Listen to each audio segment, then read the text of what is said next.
আসসালামু আলাইকুম whoever watching. হয়তো ভিডিওর থাম্বনেইল বা টাইটেল দেখে ভিডিওটাতে ক্লিক করেছেন এবং অবশ্যই আপনি হয়তো সেকেন্ড হ্যান্ড কার নিয়ে ইন্টারেস্টেড। আদারওয়াইজ আমি আসলে কোনো প্রফেশনাল ভিডিওগ্রাফার বা প্রফেশনাল ইউটিউবার এরকম কেউ না।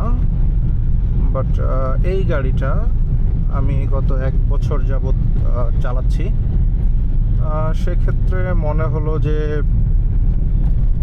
কিছু কথা আসলে বলা দরকার, বা আসলে সো কল্ড সোশ্যাল মিডিয়াতে যে তথ্যগুলো পাওয়া যায় না সেগুলো নিয়ে যদি আমি একটু কথা বলি, বা আমি যখন গাড়িটা কেনার চেষ্টা করেছি তখন যে তথ্যগুলো আমি পাইনি সেগুলো যদি কেউ আমার মাধ্যমে পায় তাহলে যদি কারো একটু হেল্প হয়।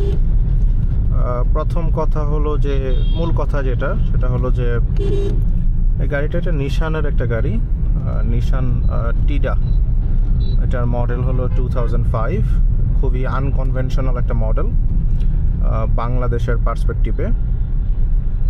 এই গাড়ি রাস্তায় খুব একটা দেখা যায় না, পুরো ঢাকা শহরে হয়তো হাতে গোনা 50টা পাওয়া যাবে। তো সেকেন্ড হ্যান্ড কার কেনার সময় সবারই একটা ইনিশিয়াল অ্যাজাম্পশন থাকে যে, বা সবার একটা সাজেশন থাকে যে টয়োটা কিনবেন, বা টয়োটার রিলায়েবিলিটি বা বাংলাদেশে টয়োটার মেকানিক সব কিছু চিন্তা করে টয়োটার অল্টারনেটিভ আসলে খুব একটা বাংলাদেশে নাই।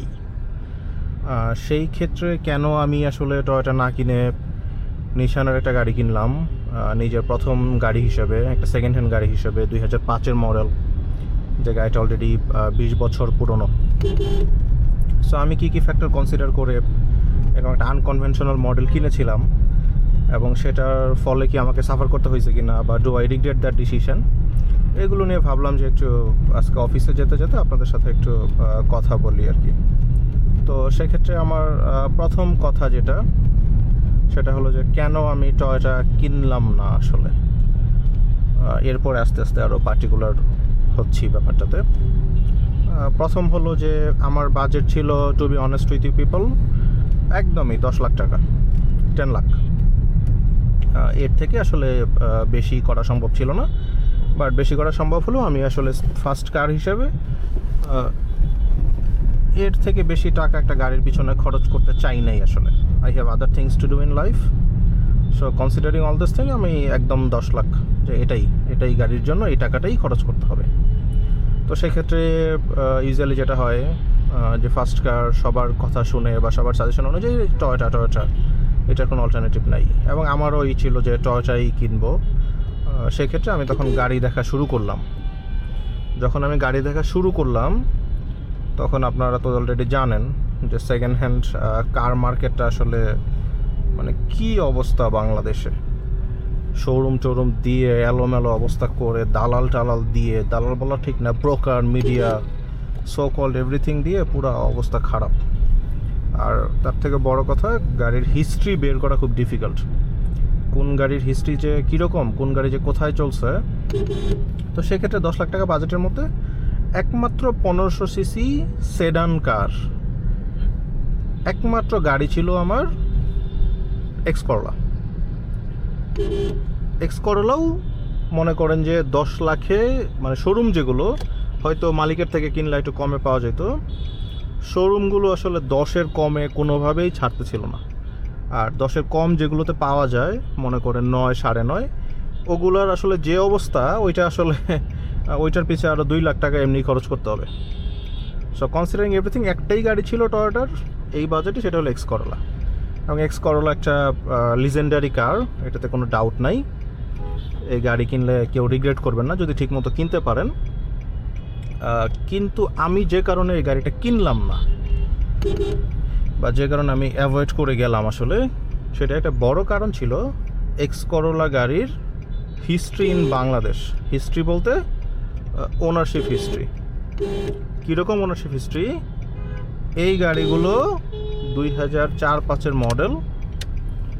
এইগুলো বাংলাদেশে ওই টাইমে 1500 সিসির মডেলটা পার্সোনাল ইউজের জন্যই কেনা হয়েছিল। এরপরে মনে করেন 2010-11 সাল পর্যন্ত, বা 15-16 সাল পর্যন্ত, 10 বছর বা 12 বছর ফার্স্ট ওনার গাড়িটা ইউজ করছে।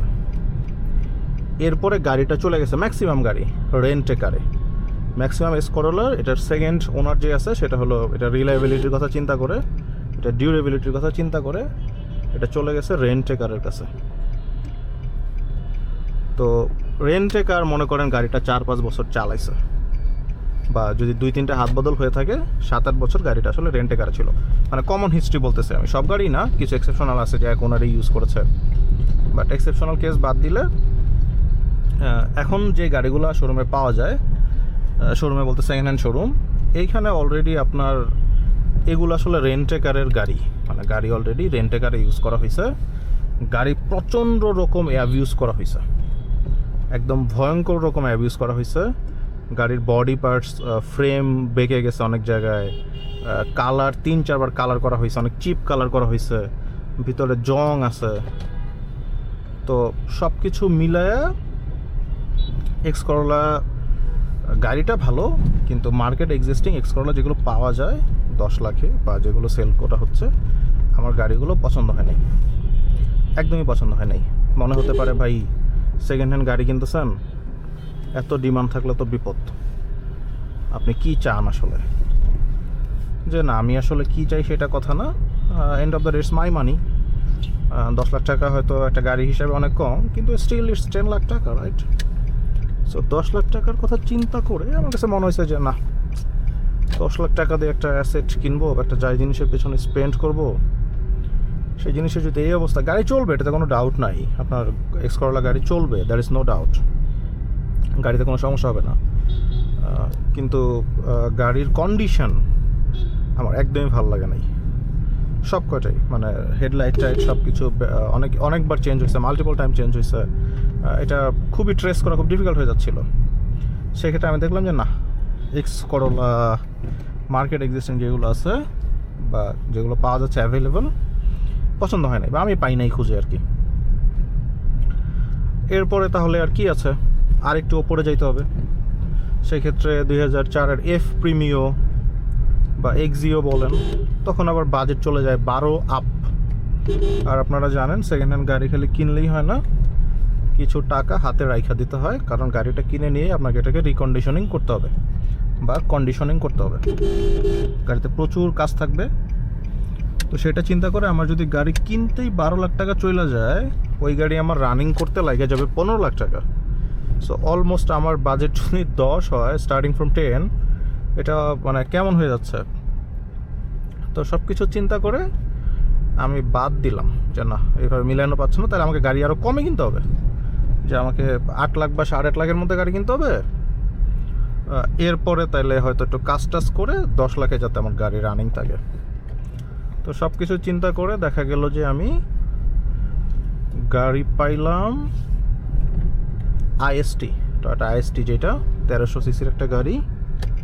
এই গাড়িটা দেখলাম যে 8.5-এর মধ্যে ম্যানেজেবল। এটা 8 লাখেও পাওয়া যায়, অনেকে 7.5-এও ম্যানেজ করতে পারে, কিন্তু একটু কন্ডিশন ভালো হলে দেখলাম যে না 8.5 পর্যন্ত লেগে যাইতেছে, নাহলে আসলে হইতেছে না। আচ্ছা, একটু দাঁড়াই এখানে, ক্যামেরাটা রিফিক্স করি, এরপর আবার কথা বলতেছি আপনাদের সাথে।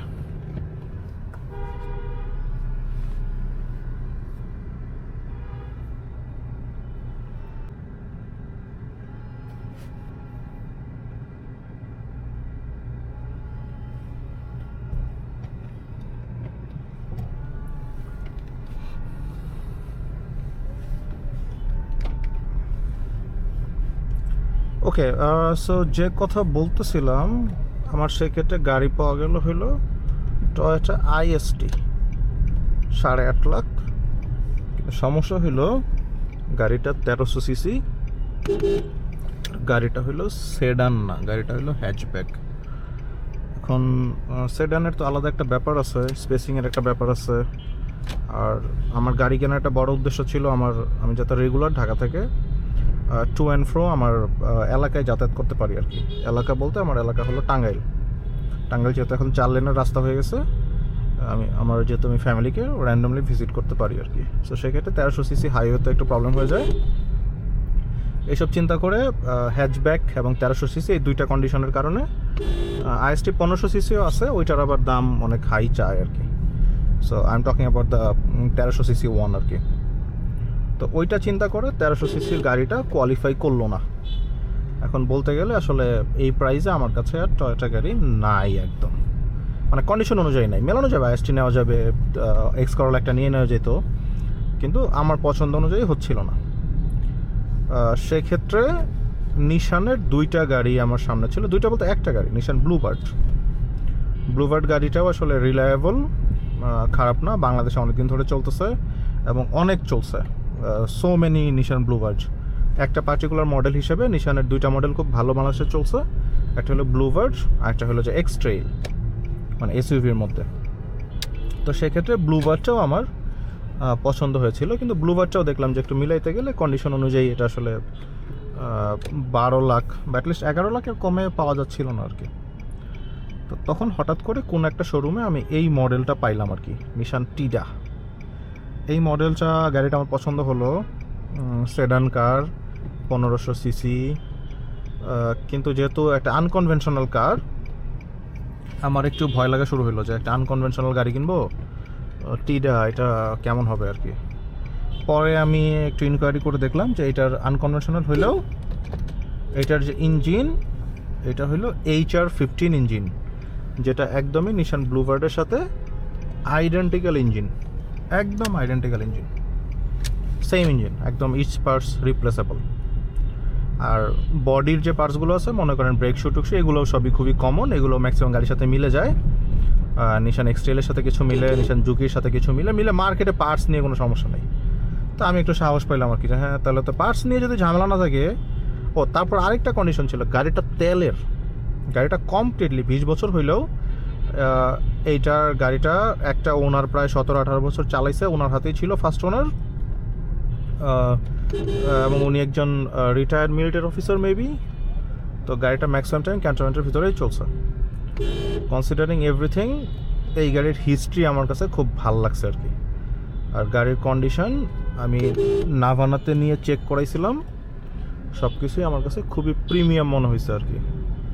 সব কিছু চিন্তা করে গাড়িটা আমার কাছে কোয়ালিফাই করে গেল আর কি, যে আসলেই যে হ্যাঁ, তাহলে রিক্স রইল কি, আসলে রিক্স রইল যে নিশানের গাড়ি কিনলাম, আনকনভেনশনাল মডেল কিনলাম, আর সেই রিক্সটা আমি মিটিগেট করছি এইভাবে যে গাড়ির ইঞ্জিনটা হলো আপনার এটা ব্লুবার্ডের সাথে আইডেন্টিক্যাল, ব্লুবার্ড যেহেতু রাস্তায় চলতে পারছে, সো এই গাড়িও চলতে পারবে।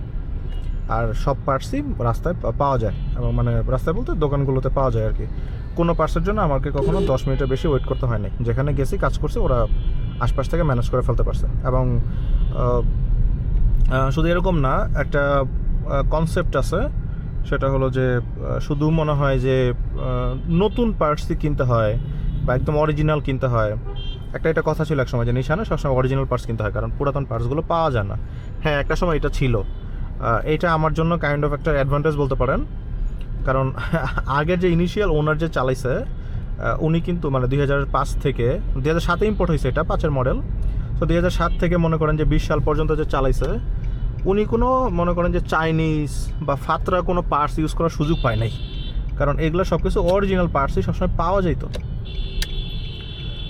এইটার আলাদা কোনো পার্টস পাওয়া যেত না, মানে চাইনিজ বা, সো অরিজিনাল পার্টস ইউজ করতে হয়েছে, গাড়ি ভালো থাকছে।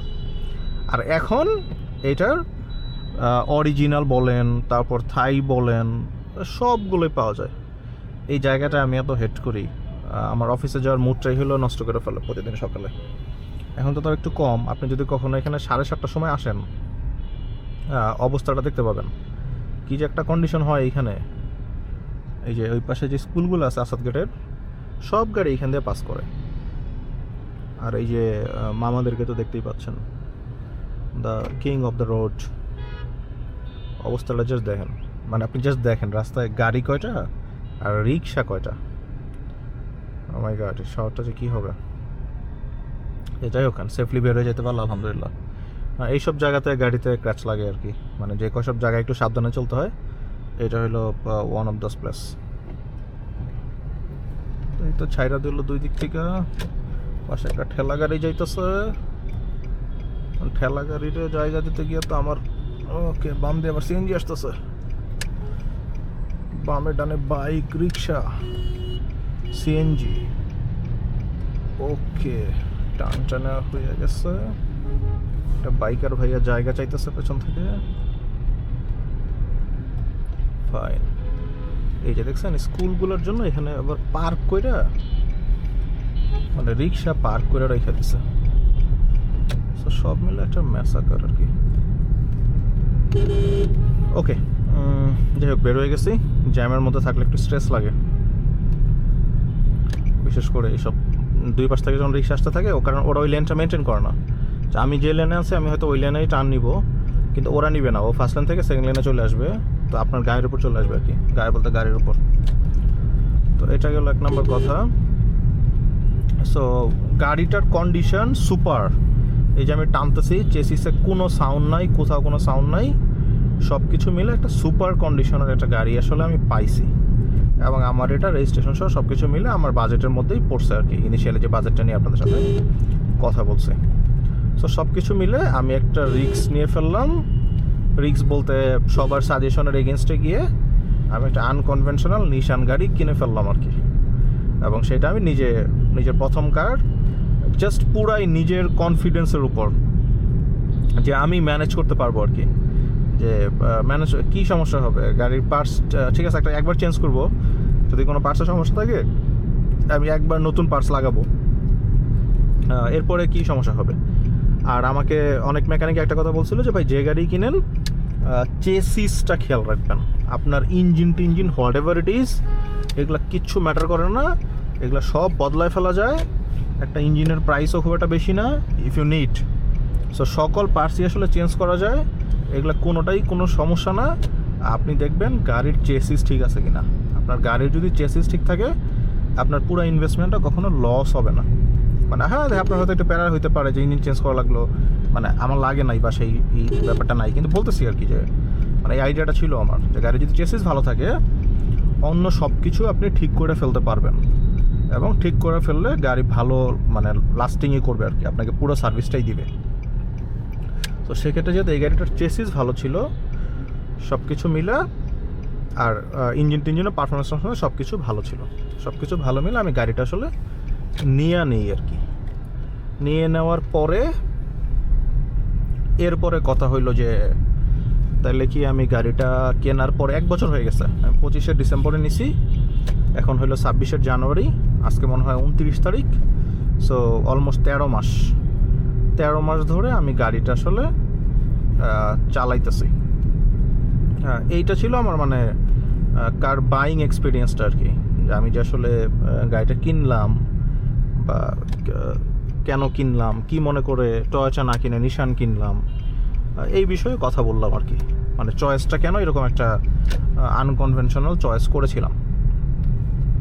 এরপরে আসতে পারে যে আমি কি আসলে গাড়িটা কিনে মানে এই যে 1 বছর হলো 13 মাস চালাইছি, রিগ্রেট করছি কিনা, মনে হয়েছে কিনা যে টয়োটা কিনলেই তো ভালো ছিল, এটা কি করলাম, বা এত টাকা দিয়ে একটা মানে গাড়ির পিছনে এরকম একটা ও বাই গড যেমনি আসতেছে, এদেরকে দেখলেই আমি দাঁড়ায় যাই, কারণ ওরা এমনভাবে আসে আপনার পুরো ভোতা বানায় ফেলবে।